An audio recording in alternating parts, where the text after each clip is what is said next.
All right, kids, what's up? I've got a very interesting little problem for you, which should, I think, kind of help you understand where you are in like the levels of chess thinking. It certainly has been useful for me in that respect.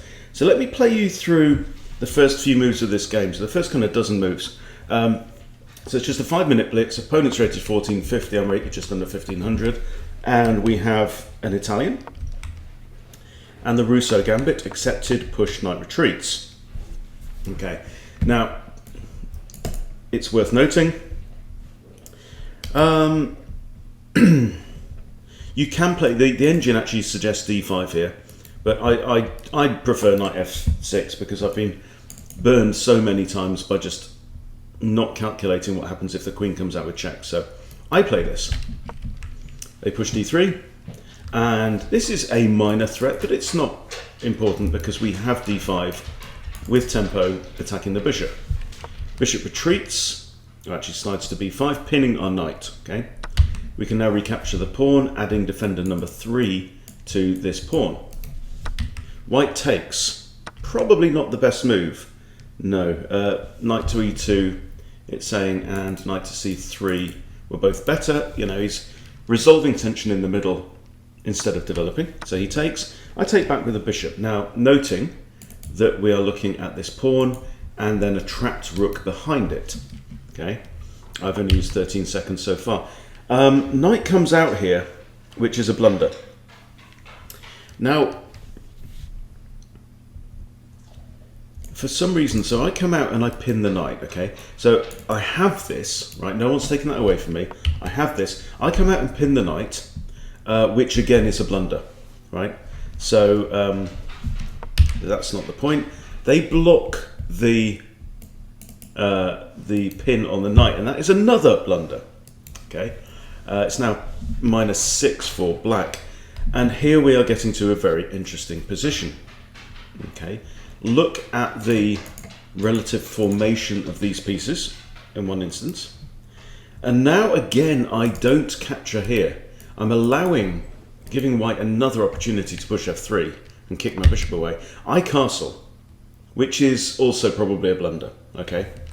But that's what you get by playing, you know, getting yourself into the middle game in 19 seconds. So this is why we don't play blitz, okay? So the situation is now, white is thinking of captures, okay? So the first thing that they do is they capture here, right? Which is a blunder, you know? And what should I do here? Still, I don't know what I'm thinking. I put that bishop there. I knew that the rook was a sitting duck, and I didn't do it. I just snatched the pawn back. And now we get to an interesting position, which is, by the way, a blunder. Because I should still have done this, okay? Right, now, interesting position. White is thinking about this capture. Okay, so the challenge for you is, I'm going to give you 20 seconds. Don't pause the video. I'm going to give you 20 seconds to try and figure out what will happen, right? Currently material is equal. I've lost a bishop and 2 pawns. White has lost, sorry, I've lost a knight and 2 pawns. White's lost a bishop and 2 pawns. Material is equal. If white captures the bishop, who comes out better from the ensuing play? Okay. And it is, by the way, the best move here for white, okay? So 20 seconds, see how far you get, and what should black do?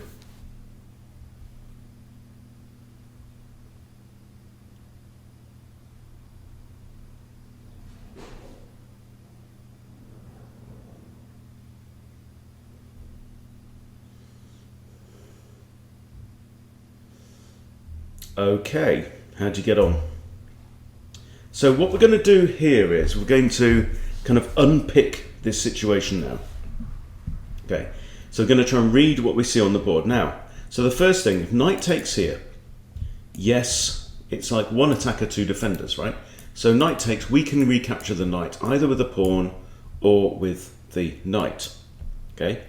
However, if this knight moves, the second thing you will notice is their bishop is looking at our bishop, and our bishop is undefended, and that's significant. Okay, so if they take ours, our bishop, we can recapture, right? But then they can take our bishop as well. The next thing you may notice is, if they take, we recapture, say, with the knight, they take our bishop, they are now staring down at our rook. Okay, so that's that. But there's more. There's more in the position. And this is what you get when you analyze your games.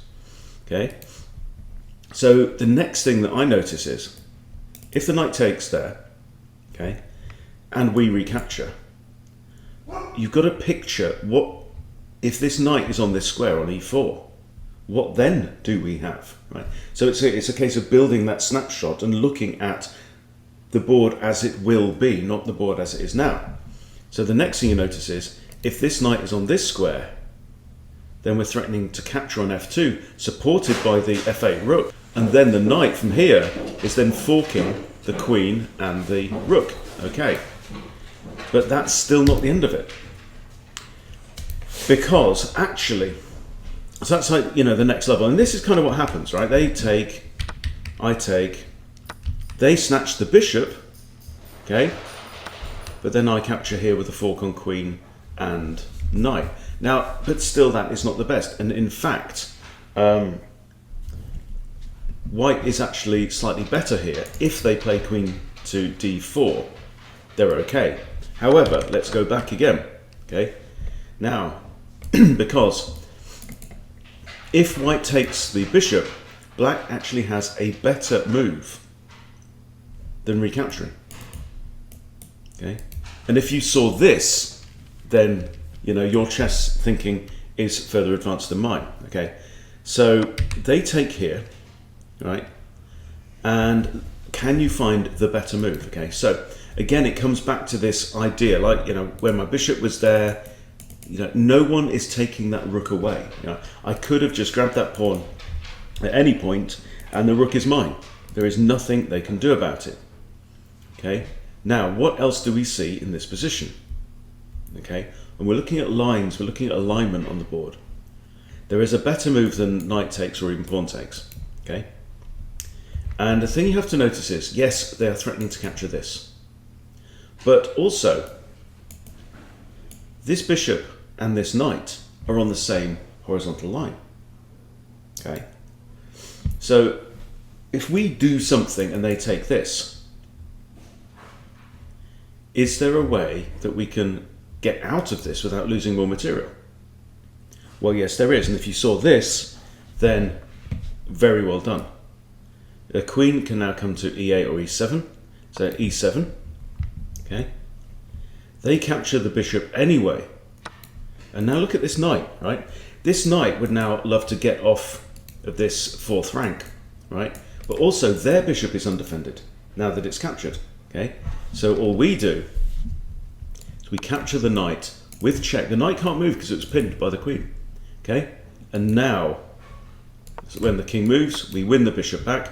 Material is equal again, but black is now -3, right? Black is now in a winning position. Black has castled.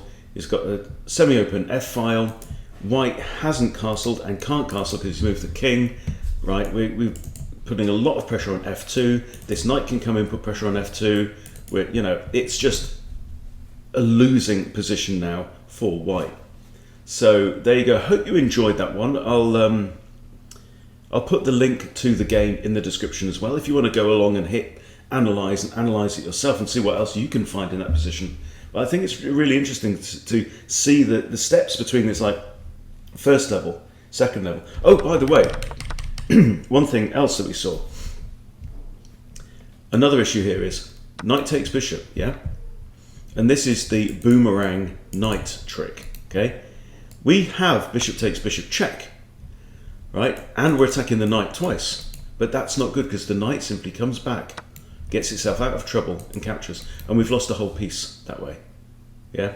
So that's kind of, you know, the second level thing that you might spot.